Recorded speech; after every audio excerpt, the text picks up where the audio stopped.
بسم اللہ الرحمن الرحیم۔ چائنا میں پیپلز لبریشن آرمی کے ٹاپ جنرلز کو فارغ کیے جانے کا معاملہ اس وقت عالمی سطح پر شدید توجہ کا مرکز بنا ہوا ہے۔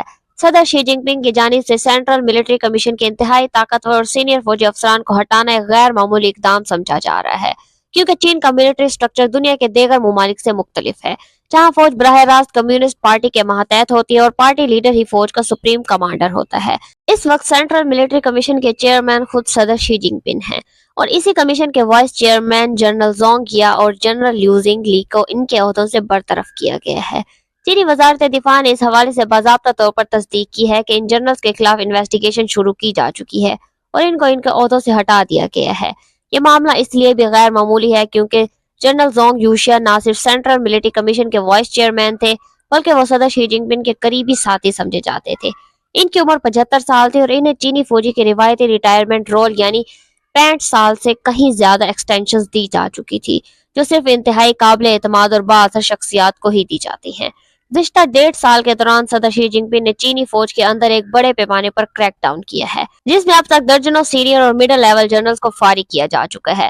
اکتوبر میں تقریباً 9 جنرلز کو ہٹایا گیا اور اب سینٹرل ملٹری کمیشن میں صورتحال یہ ہے کہ صرف ایک سروسنگ جنرل باقی رہ گیا ہے، جبکہ باقی عہدے خالی ہیں، جنہیں نئے اور نسبتاً کم عمر جنرل سے پر کیا جانا ہے۔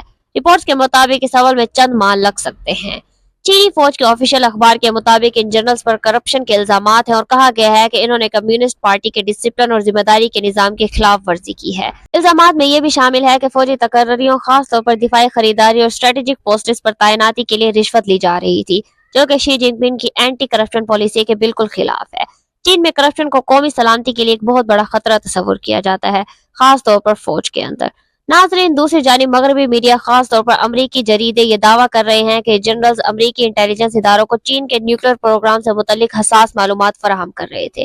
تاہم متعدد بین الاقوامی ماہرین اس دعوے کو مبالغہ آرائی اور پروپیگنڈا قرار دے رہے ہیں، لیکن ماہرین کے مطابق ایسے سینئر، بیٹل ہارڈ اور تاریخی کمیونسٹ پس منظر رکھنے والے جنرلز کے لیے اس عمر اور مقام پر غداری کرنا انتہائی غیر منطقی نظر آتا ہے۔ چین کے اندر سیکیورٹی اور نگرانی کا نظام انتہائی سخت ہے، خاص طور پر ٹاپ فوجی قیادت کے لیے۔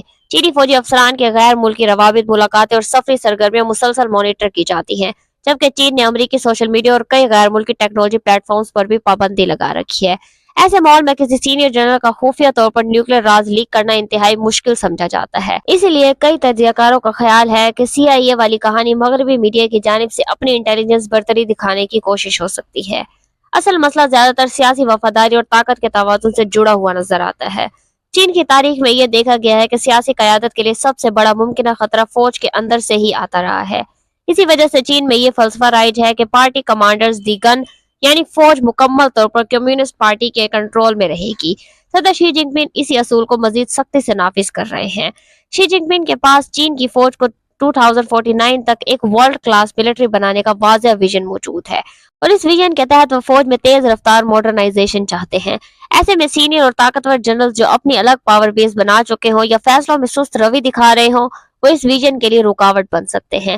جنرل جانگ یوشیا کے بارے میں یہ تاثر بھی دیا جا رہا ہے کہ انہوں نے بیوروکریسی اور فوج کے اندر اپنا ایک مضبوط حلقہ بنا لیا تھا، جو مستقبل میں صدر شی جن پنگ کی اتھارٹی کو چیلنج کر سکتا تھا۔ 2027 چین کے لیے ایک انتہائی اہم سال تصور کیا جا رہا ہے، کیونکہ اس سال نہ صرف پارٹی اور قیادت میں ممکنہ تبدیلیاں ہوں گی، بلکہ کئی ماہرین کے مطابق تائیوان کے حوالے سے بھی کوئی بڑا اسٹریٹجک فیصلہ لیا جا سکتا ہے۔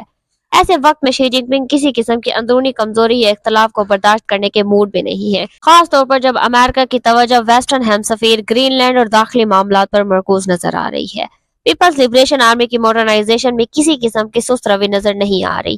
چین جدید میزائل سسٹمز، روبوٹک ٹیکنالوجی، سب مرینز اور انٹر کانٹیننٹل بیلسٹک میزائلز پر تیزی سے کام کر رہا ہے، جنہیں حالیہ پریڈز میں بھی دکھایا جا چکا ہے۔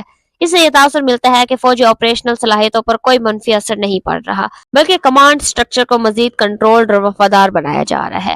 مجموعی طور پر دیکھا جائے تو چین میں ٹاپ جنرلز کی برطرفی کا معاملہ محض کرپشن یا جاسوسی تک محدود نہیں، بلکہ یہ صدر شی جن پنگ کے طویل المدت سیاسی، عسکری اور اسٹریٹجک ایجنڈے کا حصہ ہے۔ چین میں موجودہ قیادت یہ واضح پیغام دے رہی ہے کہ پارٹی کی وفاداری، مکمل کنٹرول اور ماڈرنائزیشن میں رکاوٹ بننے والے کسی بھی عنصر کو، چاہے وہ کتنا ہی پرانا اور قریبی کیوں نہ ہو، برداشت نہیں کیا جائے گا۔ ابھی کے لیے اتنا ہی. اگر اس سے ریلیٹڈ کوئی بھی اپڈیٹ آتی ہے تو ہم آپ کے لیے اپڈیٹڈ ویڈیو ضرور بنائیں گے. اگر آپ کو ہمارا ویڈیو انفارمیٹیو لگا ہو تو ویڈیو کو لائک کریں، شیئر کریں، چینل کو سبسکرائب کریں اور بیل آئیکن دبائیں تاکہ اسی طرح کی انفارمیٹیو ویڈیوز آپ تک بر وقت پہنچتی رہے. اپنا خیال رکھیے گا. اللہ حافظ.